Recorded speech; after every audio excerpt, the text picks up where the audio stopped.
A few weeks ago, I told my book study group that meets on Tuesday evenings by Zoom that I was struggling with this sermon for today.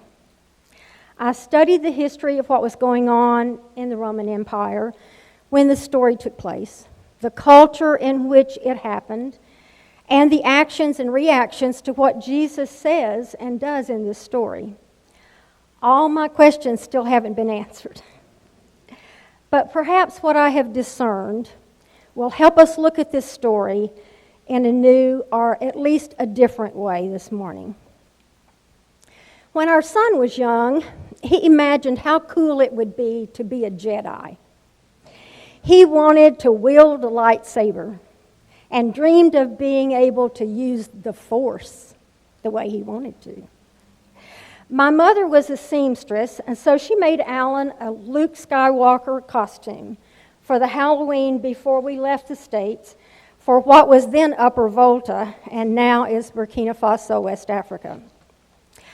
I remember Arvel, too, making Alan his first lightsaber before they came out ready-made. He made it from a flashlight and some heavy plastic tubing and a lot of duct tape. Alan was all set to be that Jedi Knight for real. If you haven't seen it before, the original trilogy of Star Wars is a classic good versus evil story where the main character, Luke, goes on a hero's journey. His once simple life as a farm boy is shaken up when he learns that his father used to be a Jedi Knight. Luke makes some unlikely friends along this journey and joins the Rebel Alliance, a diverse resistance movement committed to fighting against the powerful galactic empire. The story's antagonist, Darth Vader, is characterized by his concealing black armor, complete head to toe, with a mysterious mask. His appearance is less a man and more like a machine. With his iconic, menacing, mechanical breathing, his presence exudes power as he intimidates his opponents and leverages fear to carry out his commands. He represents the larger empire that intends to exploit and oppress the vulnerable, all under the guise of promoting peace across the galaxy. As a kid watching Star Wars, it was easy to root against Darth Vader and what he represents. After all, he's ruthless and he's scary. But after watching the original trilogy again, as an adult, I find myself viewing Darth Vader with new eyes. You see, his character is much more complex when you look beneath the mask. Look deeper. If you've seen the prequels, you know the story of how Anakin Skywalker becomes Darth Vader. And since the prequels were released in 1999 and 2005, I don't think this will be a spoiler for anyone in the room to find that out. You watch Anakin's struggles and his inner conflicts that lead him to ultimately choose the dark side of the Force. So then, when you watch Darth Vader finally make a choice to stand up against the Emperor, and he has those final moments with his son Luke, you understand just how big a deal his transformation really is. His mask is removed, and you, or we, the viewer, are finally able to gaze at the man who was hidden behind the mask, behind the darkness for so long. His humanity is restored, and as he takes his final breath, his redemption is clear. As we move to our passage for today, we met Zacchaeus, a man who, like Darth Vader, represents a powerful position in the larger looming Roman Empire. I trust that many of you are familiar with the story of Zacchaeus, and some of you might even be thinking of the children's song that describes Zacchaeus as that wee little man? Regardless of how you've heard the story of Zacchaeus, either in song or having read it, today I invite you to view Zacchaeus with new eyes and to discover that there is more to him beneath the surface. This passage picks up immediately after Jesus heals a blind man on his way to Jericho and places him in a large crowd just outside the entry of town. In West Africa, as in many parts of the world, it is common for village people to show honor to a guest by walking long distance sometimes outside the village to greet them and then guide them and escort them into the village. That's probably the way it was in our story today. By this time in Luke's gospel, Jesus has garnered a reputation for himself. He's been seen teaching in villages and healing people along his way to Jerusalem. We can infer from the text that the people of Jericho intended to give Jesus a grand welcome and possibly even host him for the night. However, the text tells us that Jesus intends to pass through Jericho. And it isn't until Jesus looks up, spots Zacchaeus in a sycamore tree, that his initial plan to pass through the village changes. We have to remember that even though Zacchaeus is a short man, he is still a full-grown man. I don't know about others in this room, but speaking for myself, I can tell you that it has been a long time since I climbed up a tree. Zacchaeus has also built a reputation as a city official and a chief tax collector, but he's up in a tree. So this scene would be the equivalent of us witnessing the head of IRS running and climbing up in a tree. For the reader, it seems humorous. It would be an odd sight to see, even if we could see it. Some general characteristics about sycamore trees.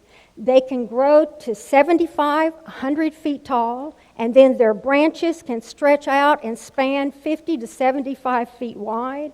And those long, irregular-shaped branches twist and turn and are adorned with big, wide leaves that offer plenty of coverage and shade, like a dark mask that conceals. Zacchaeus would have been hidden in that tree, unseen, unnoticed, and able to gaze at Jesus from a safe distance. But we know that Jesus looked up. He spotted Zacchaeus and then immediately called him by name and said, "Come on down from there, because I'm going to stay at your house today." Despite the fact that Zacchaeus' name translates to pure and innocent, the irony is that he was a chief tax collector. His very profession serves as the menacing mask that his community is quick to fear. His wealth is assumed to be built at the expense of others. I imagine the people in his community whispering behind his back and marking him as greedy, dishonest, crooked. Even though he is a Jew himself and should be respected, they would sooner label him an outsider. It's no wonder that the crowd began to grumble and complain. One theologian puts it this way: Zacchaeus is part of the empirical administrative chain that represents the power of Rome to control the livelihoods of the locals of Jericho. In other words, Zacchaeus here represents the empire, the oppressor, not the oppressed. Knowing this information, the question for us is, how do we respond? What are we to do with the oppressor? Remember, right before Jesus encountered Zacchaeus, he'd healed a blind man outside of Jericho. The crowd around that blind man was initially hostile, telling the man to be quiet And then they witness his healing, and they respond in praise. The late author of the book, Jesus Through Middle Eastern Eyes, Kenneth E. Bailey, writes this: Jesus stands with the oppressed, the blind man, and at the same time extends costly grace to the oppressor, Zacchaeus. He neither endures the oppression or ostracizes the oppressor. Instead, he loves him. I love here how intentional Jesus is with Zacchaeus. And Zacchaeus mirrors that intentionality and urgency right back, as he described as hurrying down from that tree. This is no random encounter, but instead it's an integral stage of Jesus' kingdom mission. Jesus made it very clear over and over again that his mission runs counter to expected social norms. Even though the crowd labels Zacchaeus as a sinner and treats him as an outsider, Jesus looks closer, and he sees something more under the surface. And then he says, I have come to seek and save the lost. For Jesus, the oppressor is the lost, just as much as the oppressed. With that in mind, Jesus shows us that we didn't have to condone the actions of the oppressors in our lives in order to extend grace to them. I'm sure that we all have someone or something that comes to mind as our modern day Zacchaeus. And the point for us today is that by extending grace to them, it doesn't mean that we erase or forget the harms they have inflicted. It doesn't mean that what they have done isn't wrong. But it does mean that we offer some of their own humanity back to them. In that way, our humanity is expanded. It does mean that we look deeper and discover that they need Christ just as much as we do. I wonder how Zacchaeus felt to have finally been seen, to finally be more than what his reputation presented, and to finally be more than what that crowd perceived him to be. The crowd holds a very important role in this story. The crowd, and by extension the community of Jericho, holds the power to label Zacchaeus whatever they want to. They hold the power to choose if they're going to extend grace to him or if they will continue to view him as an outsider and cast judgment like they had before. If you notice, when Zacchaeus says he will give away half of his possessions for the poor and pay back 4 times as much to anyone that he has wronged, it is not a response to any promptings from Jesus. It's a response after the crowd calls Zacchaeus a sinner. What we have here is an example of herd mentality. First coined as a concept by social psychologists, herd mentality is a tendency for people to conform their beliefs and behaviors and attitudes to the majority. We're no strangers to that, are we? Especially when it comes to things like trends and algorithms and the next big news update. We read the resources that are available to us, and we listen to the voices that we deem to be trustworthy, and then we make up our own mind. Herd mentality is not always a bad thing, and it does not always end in harm. However, it can lead to poor decision-making at times, especially when knowledge is limited and when no one is willing to question any bias that might exist. In the case of Zacchaeus, the crowd's herd mentality is driven by a limited and incomplete view of Zacchaeus as a person, a whole person. Their understanding of him chooses to see him as someone other to them, as their enemy. After being called a sinner, Zacchaeus is given the opportunity to demonstrate his transformation to the crowd directly. Jesus, as we know, will continue on to Jerusalem, and we know what awaits him there. But for this moment, Zacchaeus, I believe that his declaration is for the crowd to hear and witness, maybe even more so than it is for Jesus to hear it. As a result, Jesus announces that salvation has come to this house and that Zacchaeus is a son of Abraham. Did you hear that? A son of Abraham? Even Zacchaeus is a son of Abraham? In other words, this man belongs too. This man who has been deprived of a place in this community for so long has a place among you.